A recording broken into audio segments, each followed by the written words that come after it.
Bismillah ar-Rahman ar-Rahim. Excellencies, distinguished guests, dear friends. Today we have gathered in a land that has been recognized for centuries as a bridge between the East and the West, connecting great civilizations and nations near and far.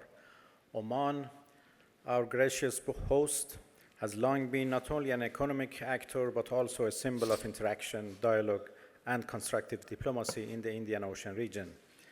At the heart of global developments, this region continues to play a decisive role in shaping the future of international economy.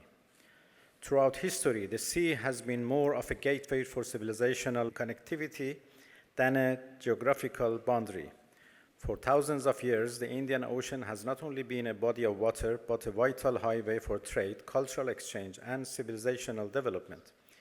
This route has linked merchants from the coasts of India to Africa, from the islands of Indonesia to the Persian Gulf, and from Iran to the Red Sea. In an era when overland routes were long and perilous, this ocean would connect emerging economies and create new opportunities. Today, however, the world is undergoing fundamental shifts. The rapid pace of economic and technological developments, the reliance of nations on new trade routes, and the need for regional security and cooperation have become more critical than ever. In such circumstances, traditional routes and old patterns of trade alone should not longer suffice. We ought to design a future where the Indian Ocean is not just a transit route, but a hub of strategic and economic cooperation. This is the philosophy behind the theme of this year's conference, Voyage to New Horizons of Maritime Partnership. The theme is not a mere slogan, rather it reflects the historical necessity for all countries in the region. Recognizing these developments, the Islamic Republic of Iran has placed maritime-oriented policy at the forefront of its strategic developments.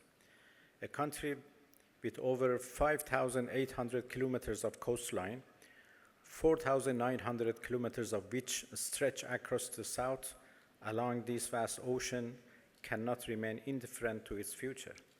Developing a maritime-based economy is not just an option for Iran, it is an imperative. We are convinced that our coasts are not merely natural borders, but gateways connecting Iran to the global economy. Therefore, the 14th government of the Islamic Republic of Iran has formulated a comprehensive and operational plan for the development of ports, maritime transportation, and the establishment of a regional supply chain. In this context, the Macron Coast holds a special place. These shores, whose natural and economic potential had been overlooked for centuries, have now become a national development priority. The lost paradise of Macron must transform into the future economic hub of Iran and the region. Based on this strategy, the government of the Islamic Republic of Iran has identified 4 key objectives for the development of this region. First, strengthening native and local economies, creating sustainable employment for communities residing in these areas, and supporting small and medium-sized industries that can play a role in the regional supply chain. Second, developing energy infrastructure with a focus on renewable energy. We are convinced that the economy of the future depends on sustainable and clean energy. Investing in new energy technologies and reducing reliance on fossil fuels is not only environmentally essential, but from an economic standpoint, shall encourage regional competitiveness. Third, completing international transit corridors and strengthening transportation routes. Establishing a network of rail, road, and maritime routes that connect Iran to other countries in the region and beyond is a key pillar of our maritime-oriented policy. And fourth, wooing domestic and foreign investment as the driving force behind economic development.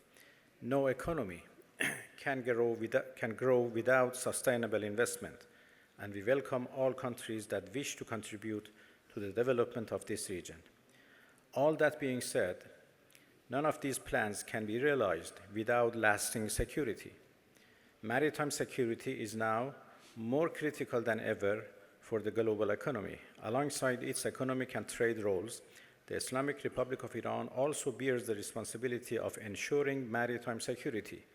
The Iranian Navy, in cooperation with regional countries, has consistently played a part in anti-piracy operations, combating drug trafficking and organized crime, and ensuring navigational security.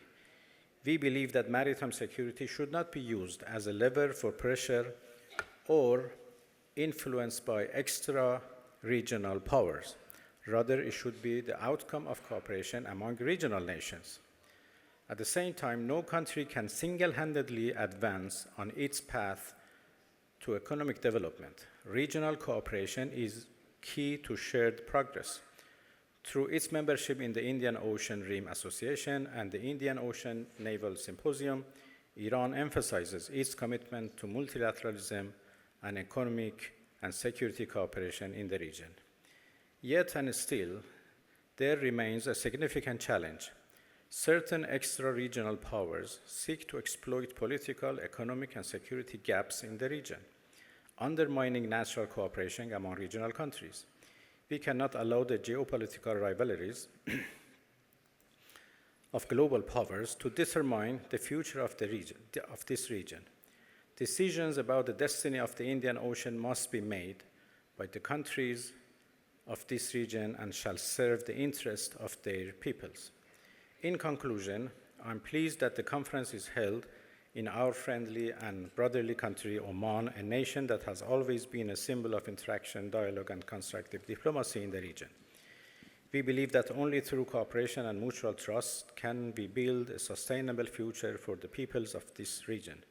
I hope this conference marks the beginning of a new chapter in maritime and regional cooperation, a chapter in which cooperation replaces division. Thank you so much for your attention.